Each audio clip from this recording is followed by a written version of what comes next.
Hello and welcome to the KIM-1 Resurrection Series Part 7. In this episode we'll be looking at the RRIOT chip and simulating some of the onboard RAM. Now this is the motherboard of the KIM-1. It's got a 6502 processor, some control logic, a RRIOT chip that stands for RAM, ROM, I/O and timer. And the first one is used for the keyboard and display and for the tape and teletype interfaces.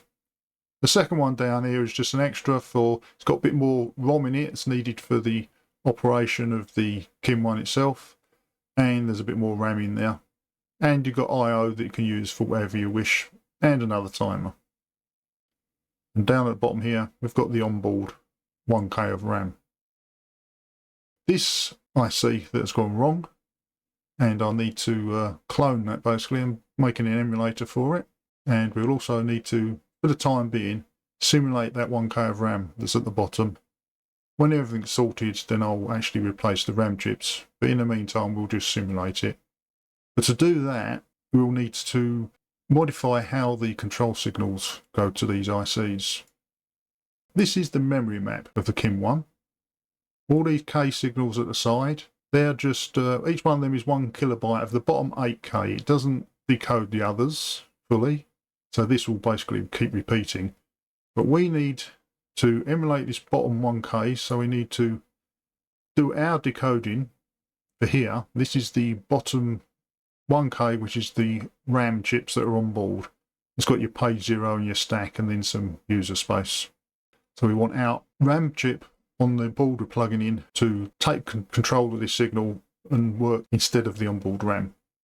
But we also need to have the K5, 6 and 7 signals going to the KIM board to work the other pieces of equipment on there. So here's the RRIOT chip that's gone wrong. So we need to emulate that ROM. And this one is okay, that's the second RRIOT chip. So we need these signals coming onto the KIM-1 board and the K5 signal as well. This is for the other function of those RRIOT chips. So there's some RAM on there. We need to emulate that RAM because this RAM's okay. That's on the bottom one. Then this I/O and timer. So it's the O2 chip, the one that's failed. So we need to emulate that timer and I/O. And this one go through okay. This is the onboard decoder.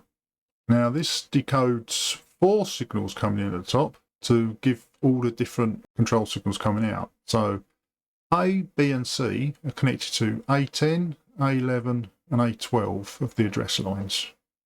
When D is 0, then whatever the address lines up here are doing will operate these outputs here, which will give us our K0 to K7 signals. Now these are active low, so when K0 goes low, it means turn on the RAM chips on the motherboard. Well, if K7 goes low, then it turns on one of the RRIOT chips, K6 for the other, and K5 for either of them, depending on the address. Now, this says it's a decode enable. They're using it that way, but it isn't really. It's really just the 4th address line. So when this has got a 1 on it, on D, then we'll be trying to decode 8, 9, 10, etc., either not connected or not present on the actual chip. And all these signals here will stay high. So you use it as a sort of an enable. So we'll be needing to play around with this signal. So it's on the A connector, position K. This is one I put the extra little wire link on so that I don't have to have a flying lead. So all the time we hold that high, these signals won't do anything. And if that's low, then it will. So we want that low when we're accessing K7, 6 or 5. So these operate okay. But high when we try and access K0. Right, so here's the board we'll be using to simulate the onboard RAM. That's the actual RAM chip we'll be using. And these are the two 74138s for doing the decoding. So this is the RAM-ROM board. There's no ROM in it. I just hacked it around to save buying a new board and put these links in to do the correct decoding of the K7, 6, 5 and 0 signals. So this will decode the K0 and feed it to this IC and disable the onboard decoder.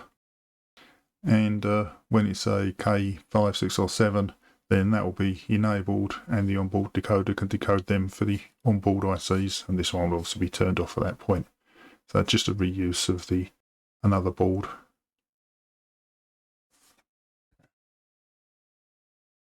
As we saw on the plug-in board, this is the 74138, the top one with the address lines coming in, and that will give us basically K0, K1, K2, K3, 4, 5, 6 and 7 out of here, but on the plug-in board. And this is the K0, which we'll just put to the RAM chip select on the daughter board. So it's exactly the same as the K0 signal when we're on the bottom 1K of RAM. So this signal will then be a 0 coming down to the other 138. This is just basically acting as an inverter. I just used it because it saved making another board. So when they're all at 0, we'll have Y0 coming out here, exactly the same as that one, but it doesn't go anywhere. So this Y1 signal will be high, and that is going out that AK signal. So that keeps the onboard 74145 disabled when we're using the addressing the bottom 1K. When we're not addressing the bottom 1K, so we're going to say K5, 6 or 7, then this signal here will be high. So we'll have 001 coming on there, which will be that address there. So Y1 will go low, which will then enable the onboard decoder. So if we're accessing K5, 6 or 7, the onboard decoder's working and selecting those ICs. If we're doing the bottom 1K, then that one's disabled and the onboard RAM won't get selected. We'll just be using what's on this plug-in board. This is the RRIOT chip. It's what's internal to it. Got an interface to the internal bus of the RRIOT chip. It's controlled by these chip select signals here. This is the K7 and K5 coming here. It's got 64 bytes of RAM, 1K of ROM, which has got the operating system on. And then we've got these PIO pins, so we can do inputs or outputs, and there's also a timer. So I believe that this is the part of that IC that's failed. We can't get data in or out on D0 or D6. This has got stuck on somehow. That's the bit that's got damaged. So we need to emulate all of this. So here we have the RRIOT chips in their various guises. Here's the actual one, which is just your standard 40-pin dip. This one's not working properly. This is my first incarnation with the microcontroller sitting here. Use that as a pointy stick. There's the microcontroller. That's a 5-volt microcontroller. And that's just a programming port. So these are basically just that. It's the same thing. Should fit on the board exactly the same. And it's just blank underneath. But unfortunately, the 6502 only gives out, well, it's rated to 2.5 volts. I've actually measured it at 3.4 volts coming out of the 6502. And this microcontroller needs 0.75 of the supply voltage, which comes out at 3.75 volts. So the 6502 signal isn't strong enough to drive this, or the voltage isn't high enough to switch this. Having all sorts of issues until I realised that. So just as a temporary bodge, these yellow bits is just so I could connect up the logic analyzer, etc. And I fitted, whoops, put these pull-up resistors on to try and pull the voltages up. It helped a little bit and made it a little bit better, but it still didn't work right. So incompatibility between a microcontroller and the 6502. I should have read the data sheets a bit closer to start with. So we come on to version 2. Now this one is the actual one I'm running at the moment. And underneath here, I hid them underneath, are 3 74 ACT245s, which they'll switch on about 2 volts. So there's 2 of them for the addresses coming in, as I showed on the diagram, circuit diagram, and here is the one for the data bus. It goes in and out. And any control signals that to come out from here, like the interrupts, etc. This drives the voltage fine, up to 5 volts. It's just the coming in from the 6502 that's too low. So they're just buffer chips to supply that. So it's pretty much the same as that, except with buffer chips built in. That's version 2. And as far as ROM is concerned, it seems to work lovely, and the RAM seems to work all right.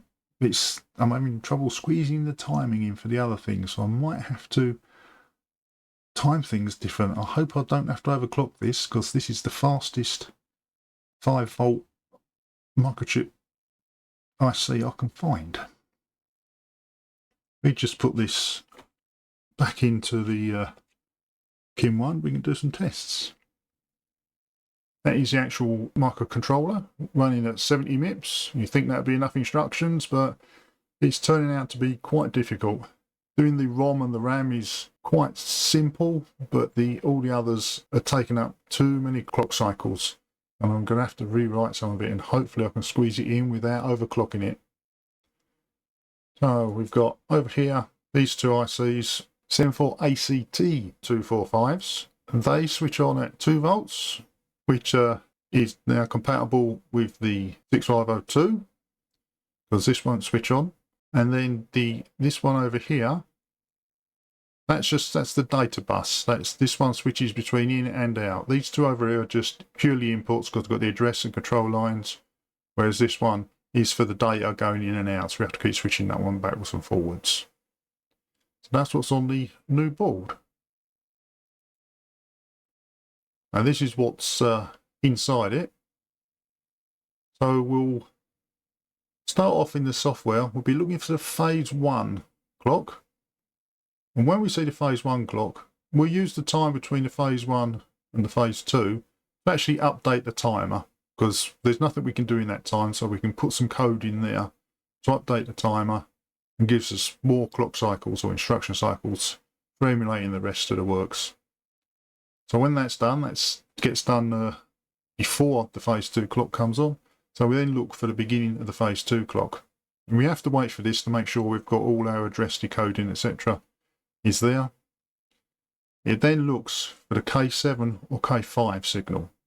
If neither of those are on, then it just returns back round to look for phase 1. And it does this every clock cycle of the 6502. This is to make sure the timer gets updated. So it gets 1 tick every microsecond on the timer. If K7 is selected, as in K7's low, it will then go and read the ROM. We know it's a read, it's a K7, because you can only read the ROM.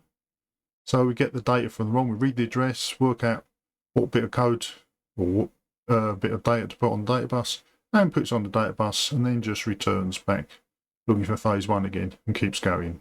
So every ROM cycle goes all the way through there. If we're looking at the RAM or the I/O or the timer, then we'll get a K5 signal at this point. So if we've got K5, we then have to do this bit, and this is the part that's taking the most time. First of all, we check to see whether it's a read or write. If it's a read, we come down here and we'll check to see whether it's the RAM. If it is the RAM, it will get the address, work out what piece of RAM to read, put the data onto the data bus, and then return back round to look for phase 1. If it's not the RAM, maybe it's a data direction register. If it's that, then we put the correct value, or we read the data direction register and send that signal back. I don't think you'd ever do that, but you can do it, so I'll be emulating it. You have to invert the signals from 1 to 0, because the microcontroller uses a 1 for an input and 0 for an output, whereas the RRIOT chip uses a 1 for an output and a 0 for an input. That makes it a bit messy. If it isn't that, then is it looking at the actual port data? Do we need to read the port? If we do, read the port and put that on the data bus and return. If it's not the port, then maybe we're reading the timer. So we read the value in the timer and put that on the data bus and then return back to the beginning again. If we're doing a write, then it's the same sort of thing. Are we writing to the RAM? Are we writing to the data direction? And so forth the same. Once you've done it, decoded the address and done it, just return back 1. So it seems quite straightforward. Well, it is, but you do use more instructions than you'd think to achieve this. Now here's the actual timing of the 6502. You've got this phase 1 and phase 2. This is 1 clock cycle, which is 1000 nanoseconds if you run it at 1 megahertz, which is KIM-1 is. So the phase 1 comes in here, switches on, and this is where we're going to start doing our timer stuff. We've got 430 nanoseconds before that goes low, and then the phase 2 clock comes on, and that will be on for 430 nanoseconds as well. So if we look at the actual read cycle, when the phase 1 comes on, that's the beginning of our cycle for everything. I'll use this time for updating the timer. Now we're going to be doing a read. We need to know where we're going to read from and what address, etc. So we've got to wait here for the address to come up. Now the address time plus the propagation delay through the onboard ICs for the decoding, that's 74145. Now this point here, when they're good, will be 400 nanoseconds. So we can't read the address or anything until we're at least 400 nanoseconds in, which will be about here. This diagram's not quite to scale. So it'd be about here, 400 nanoseconds. So at that point, we can then start reading the K7 or K5 and the address, etc. So we know where to do the read from. And we have to get the data out onto the data bus by this time here. Well, this time here is 100 nanoseconds before the end of the clock there. So we normally get the data out about this point or here, depending whether it's ROM or RAM, etc. for the read. The I/O is and the timer's being a bit funny because I'm taking too long decoding which one it is we're looking at. I think I might need to rewrite some of that software to make it faster.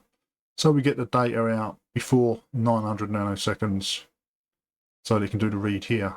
The read is actually clocked in at the falling edge of the phase 2, and specification says you must hold the data there for at least 20 nanoseconds. So in the code there is actually a NOP instruction that makes sure we have another 20 nanoseconds there. The thing is, that point there is actually just here. Sometimes looking for this phase signal is you have to calculate how many cycles you've had and say, yeah, we're there already, definitely. But that's the read cycle. And the write cycle, well, we've got a smaller window here to put the data out. Because we do the timer the same, and the address bus and everything's the same. Data from the 6502 is not valid until 200 nanoseconds after the start of the phase 2. So if we're writing to the RAM, we've got to wait until at least this time here before we read any of the data from the 6502, the data bus, to put it into RAM to make sure it's valid. So we've got a smaller window there. We've got a hit to read it. Now, because of the amount of time taken to come from RAM or I/O or whatever varies a bit, our actual read point is going to move around a bit. But we should be sort of aiming to do the read at the falling edge there. But we can read before. If we know it's valid, we can read the data in, and we haven't got to worry about this overlap here. We can return back to the start of the cycle, the next cycle, which will be here. So it's all about hitting these windows at the right time.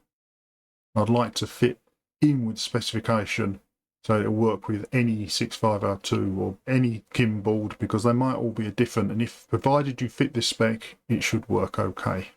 If we put the RAM board back on,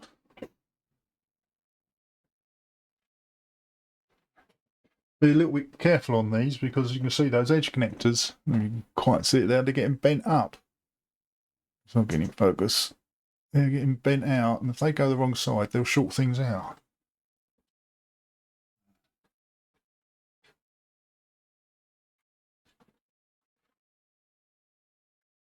Oh, those connectors are so stiff. Let's put the supply on around the right way. Positive to positive, that's correct. And get that out of the way. Now we've got to plug in the RRIOT chip. Make sure I get that round the right way. Because the 6502, pin 1's up this end, and on the right chips, pin 1 is down this end. So if I can get this in focus. So these little gold pins, they're quite... Come on. No, don't want to focus. Almost. There we go. These little gold pins, they're quite narrow, and they plug in the sockets quite well. They're quite cheap. Stops it from stretching the socket pins, and these old sockets are quite narrow anyhow. But you're going to zoom down a bit, we'll be able to see them. See how tiny they are. I'll get that one plugged in. Definitely up the right way. Oh, double check. KIM-1 this end. Right, all plugged in. Let's zoom that out a bit again. Now you might notice I've got new leads on the Analyser here. I've done them in groups of 8. That's pictures upside down. Let's flip it round. Then I'll be able to... There we go. Now my hand will go in the right direction. I kept pointing the wrong way. Okay, so there's the logic analyzer. And I've made these groups of 8 leads up. Now on the newer version of this board, there's 2 rows of pins here for plugging it in. You can put right angle ones in sideways like this, or you could do vertical ones if you wanted. But they're done in groups of 8. They're just like big DuPont connectors in there. And I 3D printed these sort of shells that go over the top. And I just filled it all up with hot glue gun. So it strengthens these cables because they're not overly strong. Here's a test one I got here. If you can see that, where are we? I'm getting focus again. Wires at the end are quite small and fragile, and they'll end up getting snapped. That was my prototype one. They're all supported there to stop them snapping, and I've made the leads longer, although they are a bit doingy, for want of another word. But give me more clearance for putting everything on. I haven't knocked any off, have I? Oh, still connected. Okay, so what we need to do now is actually run it and see whether that RRIOT chip works. So this here is the phase 2 clock off this pin here, and we've got the address lines down here. Oh, this is the tells you whether the instructions going. That pulses every time an instruction operates. And you've got your address lines around here and data lines up here. So we'll sample that and see what's going on with the address and that. See whether this here is emulating the ROM okay or not. Okay, so we've got the pulsview running, and connect to the logic analyzer, and we'll start with 4 meg 32 channel positive connection. And before we arm that, I shall hold the reset down and arm it and release the reset so it's started up, and just wait for the data to come across. And there we go. Now just load that in.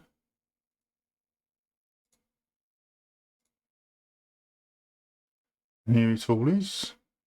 Managed to get this display working a bit better, so we can see all 32 channels at once. And let's spread it out a bit. Right, let's get to the beginning. So here we go. There's the beginning. 1C22. It's the beginning of the code. Done it so many times, I remember. Here's the phase 2 clock. On, off, on, off, on, off. So we can see when things are happening. So, first of all, 6502 reads these 2 addresses, which is 1C and 22, gets the data, puts that out onto the address bus. So if you look at the phase 2 clock, when the phase 2 clock falls there, it reads it in. And there's the first instruction. And then there's the next instruction address comes up. There's the reads the next one. Now you see these zeros. I wish those numbers would stop flicking around. See this 0 here, 0, 0, 0. In the code, as soon as it goes to the bit where it's going to put the data out, it sets everything to 0 to start with before it actually puts the data that is from the ROM or RAM, etc. In this case, it's the ROM, before it puts it out. So this, you know, has been an output from my simulated RRIOT chip. It doesn't have to do this. It's just convenient at the moment for fault finding. I might remove it or I might just leave it. Anyhow, it's reading the data in okay because these tie up. If you look through the listings, everything's fine. And so the ROM simulation is working perfect. This little bit here where you see the phase 2 is a bit different. This is just an aliasing effect from the sampling at slightly off 4 megahertz maybe. Depends where you take the sample, but overall it evens out. You notice that a lot more when we run into the other frequencies because they're not dead on the actual right frequency. So look, you haven't got any, it all look fine there. You might find the odd one. No, there we go, there's another one. That's just a slight difference in the clock frequencies between the analyzer and the actual KIM-1. But this is reading everything fine. I think this is an interrupt happens here. That's a bit funny, but lovely clear signals. We can do this at higher speed as well. I updated the software for the analyzer because I found the 8 megahertz here wasn't quite working right. And it's all down to the internal bus on the analyzer. I've done a few slight hardware mods, changed a couple of resistors on it to get this to work better. 16 channel at 12 meg works absolutely fine. That isn't actually 12 meg, that's 12.5 meg. And this 8 meg, when you're doing 16 channel, is 8.3 meg. When you're doing 32 channel, it's 6.7 megahertz. It was never designed to do these speeds, it's just a bonus. So if they're a bit off, they're a bit off. But they work fine now. And when you're doing 64 channels, you can only do 4 meg or lower anyhow. If we go for that speed, let's try it again. Reset, arm it, release, there we go.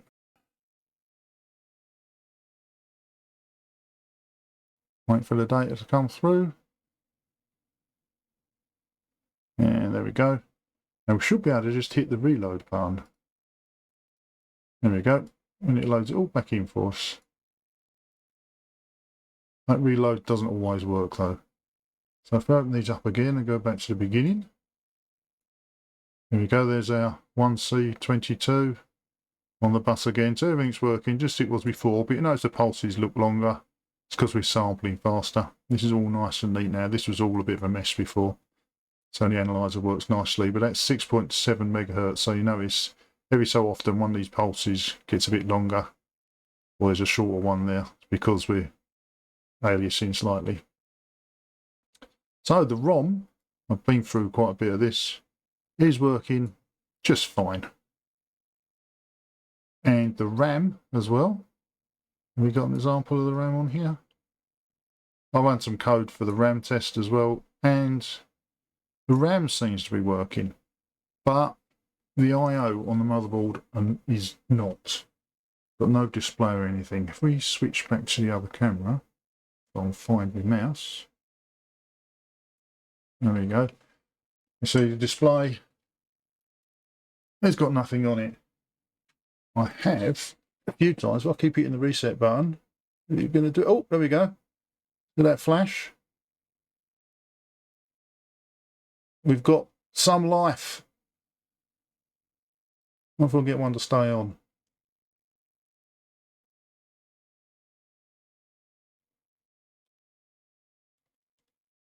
Come on. I'm just hitting the reset button continuously. So we're making progress. We've managed to emulate the ROM. And the RAM seems to be working, although I'm not happy with the timings on it. It's I'm trying to make sure this fits within a specification of the 6502, but that's difficult. this 6502 actually works a little bit better, as most of them will do. So you could sort of cheat a bit and sample some bits a bit early and other bits a bit late and get it through. But I'd rather it fit the actual specification to make it more guaranteed of working. Whilst also thinking to do, when I get it going, all this on top here, maybe fit something on there that makes it look like an IC, or at least paint it all black, so it looks like more like the original. And as I say, I've got the two ICs, memory chips up here to fit. I just don't want to do that until I've got this part all fixed. That's as far as I've got for this week. I shall be looking closer at the actual code that's running on this microcontroller, see if I can speed it up and get the ports switching at the right speeds, and hopefully come part 8 we'll have some display showing. I don't even know if the transistors and that work. I mean, as you see, there's some life in there, so there's hope yet. Well, I think that's enough for this week, and hopefully I'll see you in the episode 8. So don't forget to like and subscribe and put lots of comments below, and I hope to see you next time.